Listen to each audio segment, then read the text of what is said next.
All right, guys. Well, another little how-to video for you. So I got this box to make up here. I have 2 3-ways going in here, and I have a single pole. The single pole is going to go up. It's going to be right there, and that's going to be for a floodlight that's going to shine out there. It's actually, I lied to you, it's going on that one right there, but I'm going to show you guys how to wire a 3-gang box, and then on, in the process of doing that, I'll show you how to wire a 3-way and stuff. I mean, I'll explain as I go, but I'm not going to explain a ton because it's hard to explain how to do a 3-way switch to actually wire it, but I'll show you how to wire the switch itself, so stay tuned. All right, so we are going to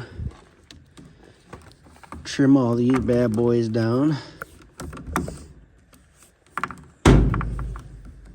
How I do that is I grab that and I just pull it apart.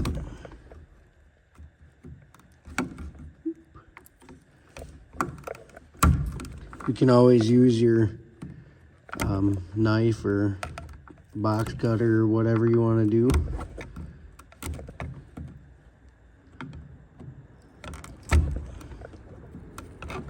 I know you guys are wiggling a little bit, but you're on a chest mount. So feed in, it says feed out right here. Pull this stuff off of here.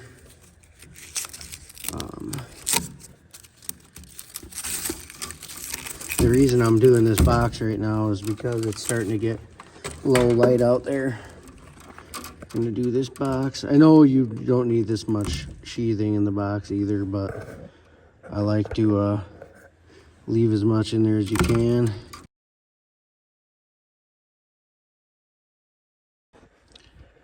All right, guys, well, I got the sheathing off. Again, I want to go over with you what's going on here. We have a feed in and a feed out. Feed in from the panel, feed out to that other switch box that way. That one. We have our 2 14-3s. These are going to serve for the travelers for our 2 3-ways. I have the switch leg right here for those lights right there.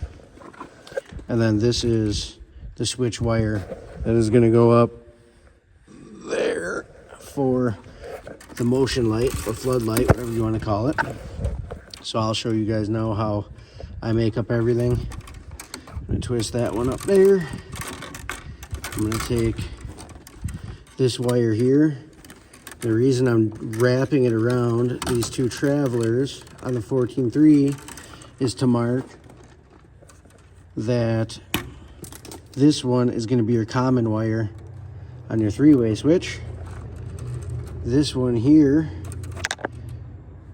is going to get fed because the switch leg for the 3-way goes up and over and then to that first light. So that is going to get fed over here. And then these 2 feeds, I always pull these up, get them out of the way. And then now we just have grounds and neutrals still down there. So then what I do is I usually will take and separate the grounds and the neutrals nicely. Take and tuck all your neutrals to one side. Takes a lot of years to know exactly how long to cut these, but basically I cut them just short as the box is long, so that way when you tuck them, they tuck nice.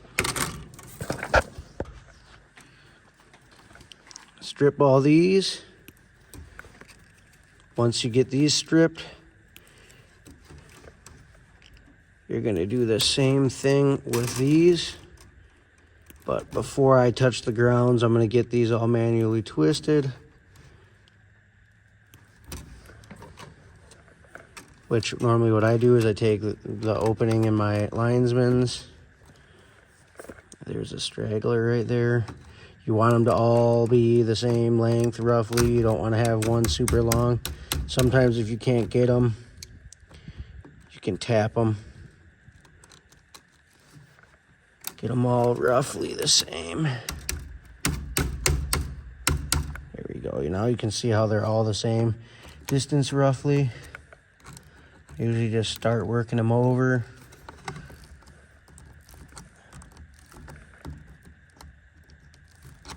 Get a good manual twist on them. Cut off any exit or excess. Jeez Louise, can't talk today. Grab a wire nut. Thread that on. You don't want to see any exposed copper. That's tight. Then I'm going to do the same thing with my grounds. Cut them that same length. And then because we have 3 switches, I'm going to take 3 pieces of copper that I cut off because I had some that were long. I'm going to press them together. Same thing as the neutrals, make sure that they're even. See how they're even? Manually twist these. I always manually twist my wires because I think it's smart to do. Secures them, they're not falling off. Alrighty, and then now pop the wire nut on. Go. Make sure that's tight. Then what I do, tuck that in the back of the box there.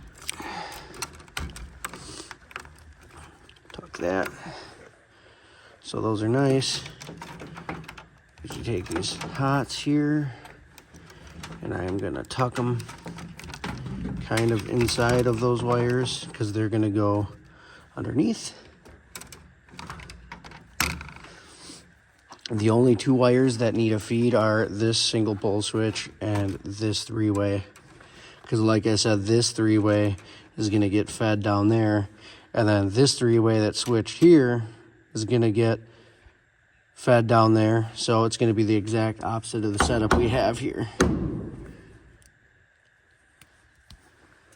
So then what I do is I take one long piece, fold it over, trim these,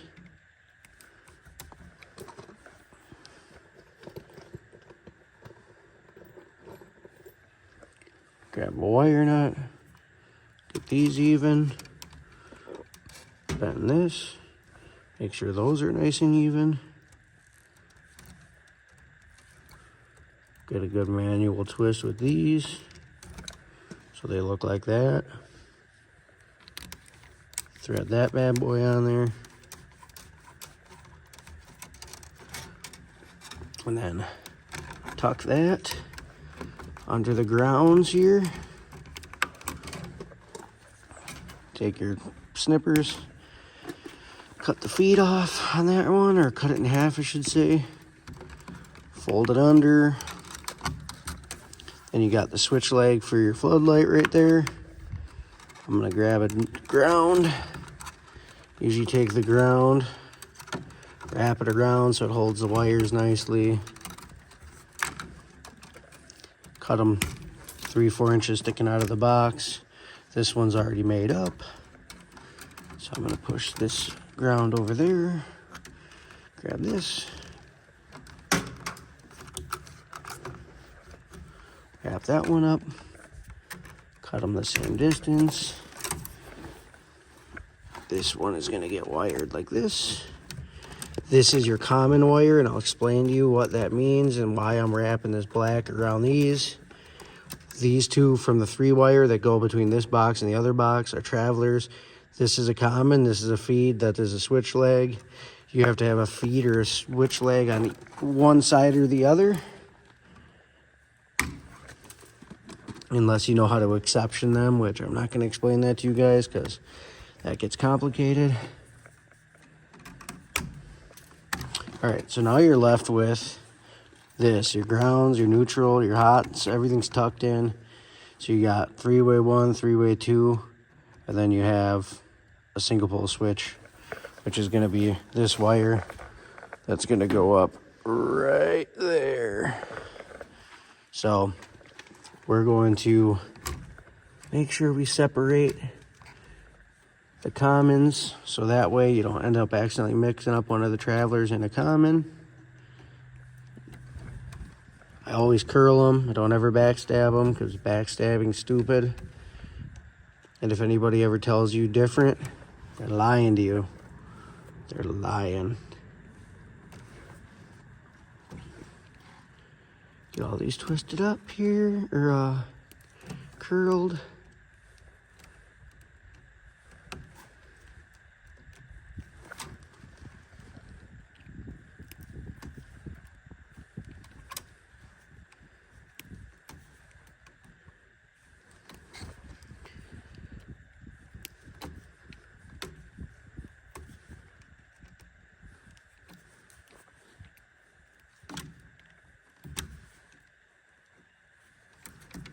Okay, now we got all of our wires curled.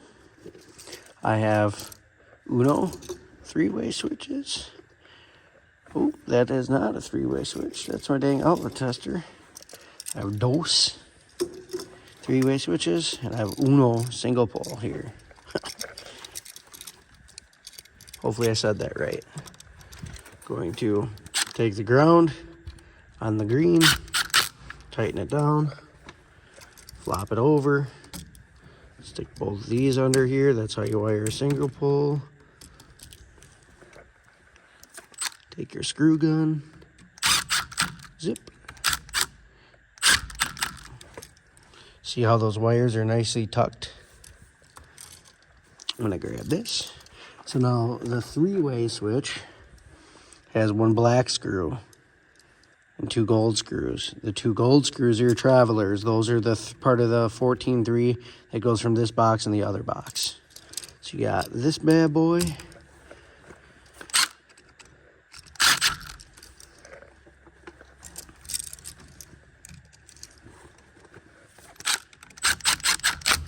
Because we're on this side, I'll throw that ground under there right away. Sometimes these can be a pain in the ass. So I usually take my strippers, bend them just a little bit outward so that wire will go under there nicely. Flop it back over. Always do my commons last, so that way I know I'm getting them right, because if you don't do that and you accidentally mix these up, the 3-way on one side will have to be on in order for the other 3-way to work, and if it's not, the lights won't come on. So here we go again. We got a black screw, we have the common, the one that we wrap around, then we have the travelers. I'm going to stick that one under there. Also letting you know, it doesn't really matter what side or what color, whether you do red or black on either side, so don't let that confuse you. I could put this black one here, but it doesn't really matter. The 3-way is still going to work just fine. Again, this ground screw here is bent, so I'm going to bend it back straight a little. Sometimes it happens in the store. We're going to tighten that down. We're going to go through, we're going to put this black traveler here, and then the common's going to go under the black.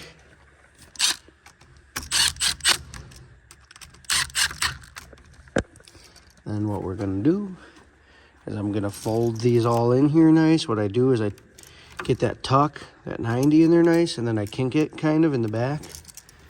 Push them up.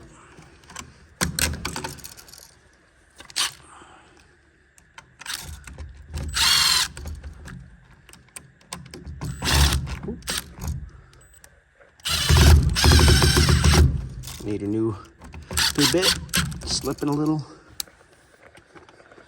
And I'm gonna do the same with this one. Push it up, tuck it in. That gets the wires out of your way. Make sure you're not gonna hit the ground on any of those.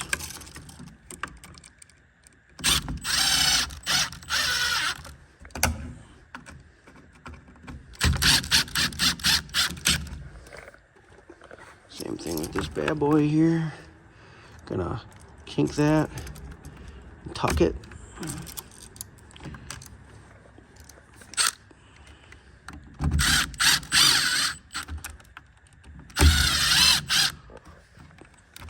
straighten that bad boy out, tighten her up. And then I do have a plate for this, but that's how you do it. 3 gang box, 2 3-ways, 1 single pull. So hopefully that helps you out.